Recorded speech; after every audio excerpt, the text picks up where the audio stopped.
టాలీవుడ్ ప్రముఖ దర్శకుడు రామ్ గోపాల్ వర్మ నిత్యం ఏదో ఒక వివాదాస్పద వ్యాఖ్యలు చేస్తూనే ఉంటాడు అనటంలో అతిశయోక్తి లేదు. ఈ క్రమంలో 2022లో వ్యూహం సినిమా ప్రమోషన్స్ చేసేటప్పుడు చంద్రబాబు, పవన్ కళ్యాణ్లపై అనుచిత వ్యాఖ్యలు చేస్తూ సోషల్ మీడియాలో పోస్టులు పెట్టడం కలకలం రేపింది.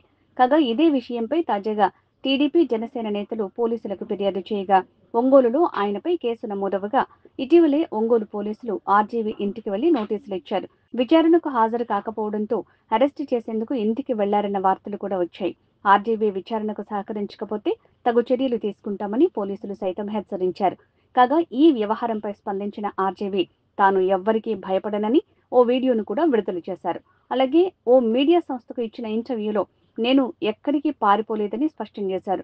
పోలీసులు అరెస్టు చేస్తే అవసరమైతే జైల్లోనే కూర్చుని స్టోరీస్ రాసుకుంటానని చెప్పుకొచ్చారు. అలాగే ప్రకాశం జిల్లా పోలీసులు నన్ను అరెస్ట్ చేయడానికి రాలేదని, వాళ్ళు కనీసం నా ఆఫీసులోకి కూడా రాలేదన్నారు. తాజా పరిస్థితుల నేపథ్యంలో ఏదో జరిగిపోయిందని జనాలంతా ఫోన్ చేసి సానుభూతి తెలియజేస్తున్నారని, అదంతా నచ్చకపోవడంతో స్విచ్ ఆఫ్ చేశానని ఈ సందర్భంగా ఆర్జీవీ చెప్పుకొచ్చారు.